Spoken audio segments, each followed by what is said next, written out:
Hi friends, welcome to DM rainbows kitchen. நாம் இன்னைக்கு beginners கூட ஈஸியாக செய்கிறது போல் ரொம்பவே டேஸ்டியான உளுந்து சாதம் தான் பார்க்க போகிறோம். பிகினர்ஸ் இந்த ரெசிபியை கண்டிப்பாக ட்ரை பண்ணி பாருங்கள். ரொம்ப ஈஸியாக அண்ட் குயிக்காக செஞ்சு முடிச்சிடலாம். உளுந்து சாதம் செய்கிறதுக்கு முதல்ல ஒரு பொடி ரெடி பண்ணிக்கலாம். ஒரு கடாய் எடுத்துக்கோங்க. கடாய் நல்லா ஹீட் ஆனதுக்கப்புறம் 2 ஸ்பூன் உளுத்தம்பருப்பு சேர்த்துக்கோங்க. 2 ஸ்பூன் வறுத்த வேர்க்கடலை, வறுக்காத கடலையாக இருந்தால் நல்லா வறுத்துட்டு சேர்த்துக்கோங்க. இது கூடவே 1 ஸ்பூன் சோம்பு தான் இந்த உளுந்து சாதத்துக்கு நல்ல ஒரு ஃப்ளேவர் தரும். இது கூடவே 1 ஸ்பூன் கருப்பு எள்ளு சேர்த்துக்கிறேன். உங்ககிட்ட வெள்ளை எள் இருந்தால் கூட நீங்கள் சேர்த்துக்கலாம். இது கூடவே காரத்துக்காக 3 காஞ்ச மிளகாய் சேர்த்துக்கிறேன். உங்களோட காரத்துக்கு தகுந்த மாதிரி 5லேருந்து 8 மிளகாய் வரைக்கும் நீங்கள் சேர்த்துக்கலாம். நீங்கள் விருப்பப்பட்டால் இது கூடவே 5 முந்திரி பருப்பு கூட சேர்த்துக்கலாம். அடுப்பை லோ ஃப்ளேமில் வச்சுக்கோங்க. இது கூடவே 5 பல் பூண்டை தோலோட தட்டிட்டு சேர்த்துக்கோங்க. நாம் சேர்த்துருக்க எல்லா பொருளுமே நல்லா வாசனை வர அளவுக்கு 5லேருந்து 7 நிமிஷம் நல்லா வறுத்து எடுத்துக்கோங்க.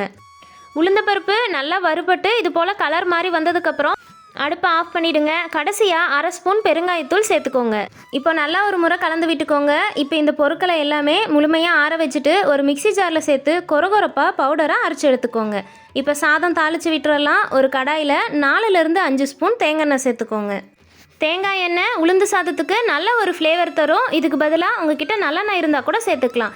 எண்ணெய் நல்லா சூடானதுக்கப்புறம் 1/2 ஸ்பூன் சீரகம், 1/2 ஸ்பூன் கடுகு, உளுத்தம்பருப்பு, கடலைப்பருப்பு சேர்த்து தாளிச்சுக்கோங்க. கடுகு சீரகம் நல்லா பொரிஞ்சு வந்ததுக்கப்புறம் 1/4 கப் சின்ன வெங்காயம், 1 பச்சை மிளகாய், 1 கொத்து கருவேப்பிலை சேர்த்து நல்லா வதக்கி விட்டுக்கோங்க. சின்ன வெங்காயத்துக்கு பதிலாக பெரிய வெங்காயம் சேர்த்திங்கன்னா 1/4 கப்பில் இருந்து 1/2 கப் வரைக்கும் நீங்கள் பெரிய வெங்காயம் சேர்த்துக்கலாம். வெங்காயம் நல்லா வதங்கி வந்ததுக்கப்புறம் நம்ம அரைச்சி எடுத்து வச்சுருந்த உளுந்து பொடியை இது கூடவே சேர்த்துட்டு 30 செகண்ட் மட்டும் நல்லா வதக்கி விட்டுக்கோங்க.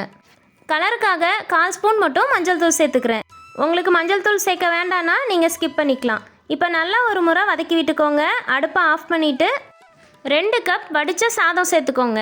நாம் இன்றைக்கி சேர்த்துருந்த இந்த உளுந்து பொடி 2லேருந்து 3 பேர் தாராளமாக சாப்பிட்ற அளவுக்கு சரியாக இருக்கும். இப்போ சாதத்துக்கு தேவையான அளவு உப்பு சேர்த்துக்கலாம். இப்போ கரண்டி வச்சு ஒரு முறை நல்லா கலந்து விட்டுக்கோங்க. நீங்கள் அதிகமான அளவில் உளுந்து சாதம் செய்யணுன்னா நம்ம சேர்த்துருந்த பொருட்களோட அளவையும் அதிகம் பண்ணிக்கோங்க. கடைசியாக பொடியாக கட் பண்ண மல்லி இலை தூவிட்டு சூடாக பரிமாறுங்க. நல்ல டேஸ்டியான உளுந்து சாதம் சூப்பராக ரெடி ஆயிடுச்சு. நம்ம செஞ்சது போல் இந்த உளுந்து பொடியை அதிகமான அளவில் செஞ்சு ஒரு ஏர்டைட் கண்டெய்னர் பாக்ஸில் ஸ்டோர் பண்ணி வச்சிங்கன்னா 1 மாதம் வரைக்கும் கெட்டு போகாமல் ரொம்பவே சூப்பராக இருக்கும். சூடான சாதத்து கூட 2 ஸ்பூன் தேங்காய், 2 ஸ்பூன் உளுந்து பொடி சேர்த்து மிக்ஸ் பண்ணிவிட்டு ரொம்ப ஈஸியாக அண்ட் குயிக்காக இந்த உளுந்து சாதத்தை நீங்கள் ரெடி பண்ணிடலாம். இந்த ரெசிபி உங்களுக்கு பிடிச்சிருந்ததுன்னா லைக் பண்ணுங்கள். உங்கள் ஃப்ரெண்ட்ஸ் அண்ட் ஃபேமிலி கூட நிறைய ஷேர் பண்ணுங்கள். மறக்காமல் டிஎம் ரெயின்போஸ் கிச்சனை சப்ஸ்கிரைப் பண்ணிக்கோங்க. தேங்க்யூ.